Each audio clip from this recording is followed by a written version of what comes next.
सुमन आज बहुत चिढ़ी चिढ़ी सी हो रही। सुनील ने कई बार उससे पूछा पर वो जवाब ही नहीं दे रही थी। फिर अचानक से वो गुस्से में बोल ही पड़ी। तुम जानना चाहते हो ना मैं गुस्सा क्यों हूँ? गुस्से की वजह है सासू माँ। मैं जब भी कुछ खाने का बनाती हूँ वो मुंह बना लेती है। एक तो खाना बनाओ और ऊपर से ताने सुनो कि मैं खाना अच्छा नहीं बनाती हूँ। अरे सासू माँ की पसंद का खाना कैसे बनाऊं ये मुझे बताओ। कोई भी खाना ऐसा है जो उन्हें पसंद आए? जितनी मर्जी कोशिश कर लूं वो कभी मेरी तारीफ नहीं करती। मिर्च हल्की डालो तो कहेंगी तेज डाल, फीकी बनी है सब्जी। और जब मिर्ची तेज डालती हूँ तो कहती है तूने मिर्ची तेज कर दी है। जितना मर्जी कर लूं पर उन्होंने कभी मेरे हाथ के खाने को पसंद नहीं किया। मेरे गुस्से की यही वजह है। मैं क्या करूं सुमन, मैं माँ को कुछ कह भी तो नहीं सकता। वो बोलेंगे कि तुम मेरे से उनकी बुराई करती हो और फिर तुम्हारे लिए वो कुछ बोलेंगी तो मुझे अच्छा नहीं लगेगा। अक्सर ही ऐसा होता था। सुमन की सास को उसका खाना पसंद आता ही नहीं था। ये क्या बहू, राजमा में मिर्चें बिल्कुल भी नहीं डाली हैं, फीके राजमा बनाए हैं। ऐसे थोड़ी होता है माँ जी, मैं भी तो इतनी मेहनत से बनाती हूँ। हम भी तुम्हारी उम्र के जब थे तो सारा रसोई का काम करते थे। अब तुम आ गई हो तो तुम्हारे हाथों में रसोई की बागडोर दे दी है, तो अब तुम ही तो खाना बनाओगी। एक काम करो, आज करेले आलू की सब्जी बना लो, बढ़िया करारी सी बनाना। ठीक है माँ जी, सब्जी वाला जा रहा है, मैं करेले ले लेती हूँ। सुमन सब्जी वाले भैया को रोक लेती है। कच्चे कच्चे करेले देना, बीज वाला करेला ना हो। आंटी जी मुझे पता है आप अपनी पसंद की सब्जी लेते हो, इसलिए मैं आपको पका हुआ करेला नहीं दूंगा। ये देखो बढ़िया कच्चा करेला है।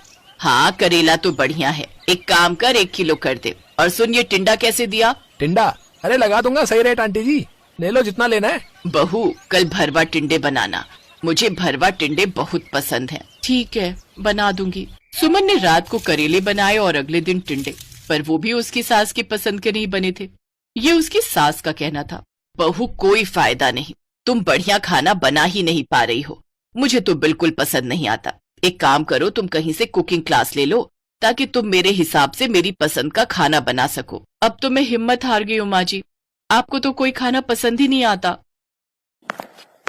सुमन का मन थोड़ा खराब हो गया था और उसे समझ नहीं आ रहा था कि वो अपनी सासू माँ की पसंद का खाना कैसे बनाए। माँ जी आखिर क्या पसंद करेंगी कि ऐसा क्या खाना बनाओ जिससे उनके मुंह में पानी आ जाए और उनका दिल खुश हो जाए। अरे इस किताब में कुछ लिखा है, सास को खुश करने के नुस्खे। सास की पसंद की साड़ी खरीद कर दो, सास के रोजाना पैर छूकर आशीर्वाद लो, सास की पसंद का खाना उनके बचपन की डिश होती है, उन्हें वो बनाकर खिलाओ। मिल गया आइडिया, सासू माँ की बचपन की पसंदीदा डिश बनाकर उनको खिलाऊंगी जो सुनील की नानी माँ यानी कि सासू माँ की माँ बनाती थी। सुमन ने अपने ससुर जी से इस बारे में बात की। बहू जहाँ तक मैं जानता हूँ, एक बार सुनील की नानी ने मुझे बताया था कि तुम्हारी सास को बचपन में तंदूर की रोटी के साथ बैगन का भरता बहुत पसंद था। बहुत शौक से खाती थी वो बैगन का भरता तंदूरी रोटी के साथ, और हाँ साथ में तड़का छाछ भी पीती थी भाई। थैंक यू बाबूजी, आपने मुझे ये सब बताया। सुमन ने वही तंदूरी रोटी और बैंगन का भरता बनाने के बारे में सोचा। हाँ सुनील, मैं अपनी सासू माँ के बचपन की याद को ताजा करूंगी और उनके लिए तंदूरी रोटी और बैंगन का भरता बनाऊंगी और साथ में तड़का छाछ भी। मैं तो कहता हूँ कि तुम्हारे चेहरे पर बस ये खुशी ऐसे ही बनी रहे। आज माँ की पसंद का खाना बनाने जा रही हो, देखना उन्हें जरूर पसंद आएगा। सुमन की सास जब तक मंदिर गई हुई थी, सुमन ने पीछे से झटपट ताजे बैंगन और अन्य सामग्री खरीदी और पूरी लगन और प्रेम से बैंगन का भरता और तंदूरी रोटियां बनानी शुरू की और साथ में तड़का छाछ भी तैयार की। घर में तंदूरी रोटी और भरते की खुशबू फैलने लगी। कुछ देर बाद जब सुमन की सास मंदिर से लौटी तो कमरे में आराम करने चली गई। दोपहर का टाइम हो रहा था, लंच का समय था, संडे का दिन था, इसलिए सुनील भी घर पर था। सुनील ने जानबूझकर सुमन से सवाल किया, तब कौशल्या भी वहीं बैठी थी। सुमन आज मेरी संडे की छुट्टी है, दोपहर के खाने में क्या स्पेशल बनाया?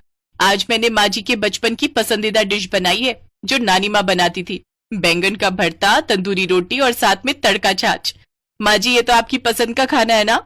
खाने की थाली में तंदूरी रोटी, बैंगन का भरता और तड़का छाछ देखकर सुमन की सास की आंखों में आंसू आ गए। हाँ बहू, ये तो मेरी पसंद का खाना है, मेरी माँ बचपन में बनाती थी और मुझे गरम गरम खिलाती थी। तुमने तो मुझे मेरे बचपन की याद दिला दी। ये स्वाद बिल्कुल वैसा ही है जैसा मेरी माँ बनाती थी। तुमने मेरे बचपन की सारी यादें ताजा कर दी बहू। थैंक यू माँ जी, आपको मेरे हाथ का खाना पसंद आया, ये देखकर मैं बहुत खुश हूँ। मैं हमेशा से यही चाहती थी कि मैं आपकी पसंद का खाना बना सकूं। सुमन की सास ने सुमन को गले से लगा लिया। उस दिन से सुमन और उसकी सास का रिश्ता और भी मजबूत हो गया। सुमन ने यह साबित कर दिया कि प्यार और सम्मान से रिश्ते और भी मजबूत होते हैं। सुमन की एक छोटी सी कोशिश ने उसके और उसकी सास के बीच में एक प्यार भरा रिश्ता कायम कर दिया।